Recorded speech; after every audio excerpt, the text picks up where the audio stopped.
Southern style cream corn. Let me tell you, nothing gets better than this. It is one of my favorite side dishes of all times. And if you've been making it wrong, I got the solution to fix that for you. Now the first thing we want to do is render down some fat from this bacon here. Take you a couple bacon strips, 3 or 4 is all you need.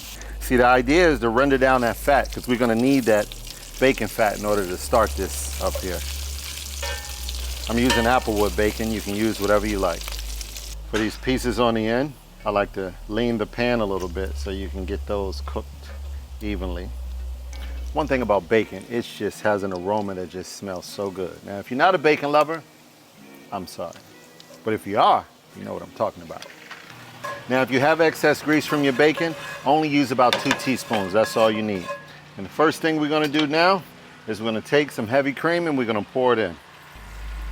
I'm going to mix that around really nice. Now you want to take you about 4 cups of corn kernels and you want to drop that in. Obviously, I'm using frozen corn. You can make this fresh. Now we're going to throw in a little bit of salt. Got to add some sugar for the sweetness. Old Bay seasoning is a must.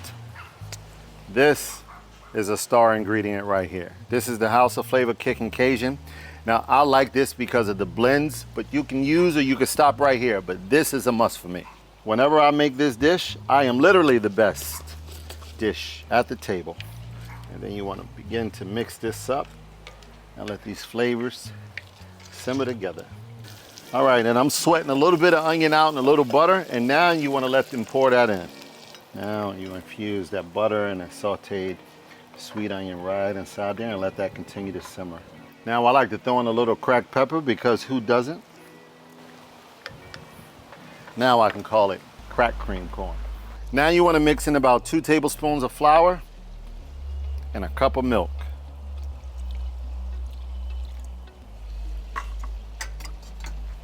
You want to take it and you want to mix that up. Make sure that flour is really nice mixed within that milk. You want to mix this better than a DJ, you know what I'm saying? And then after we're done, we're going to pour this on the inside and let this cook down and it'll thicken it up really nicely.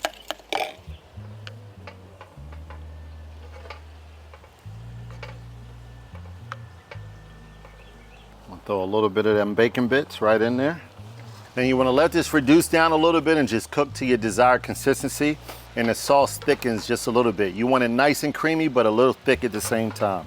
Here's another tip. I am outside in my outdoor kitchen. Shout out to New Age. Now look, if you want to take this a step further, and now you want to take this and put it on a smoker so you can get that nice smoke infused flavor inside. You can smoke some meat and throw it in. There are many variations you could do with this, but I'm telling you, this recipe is tried and true, and it is a smackdown showstopper, I'm telling you. So try it like this first, because you might not want it any other kind of way. This is done. There you have it. As promised, I assure you, at your next event, I don't care if it's a work event, try this recipe. If you enjoyed this and cooking with me outside, leave a comment. Don't forget to follow, like, and subscribe. Share it with a friend. Because caring is sharing, and food should be shared with the absolute world. If not the best, this is one of the best cream corns you will ever have in your entire life. Do yourself a favor, give it a try. Thank you for watching. I'm going to eat. Woo-hoo.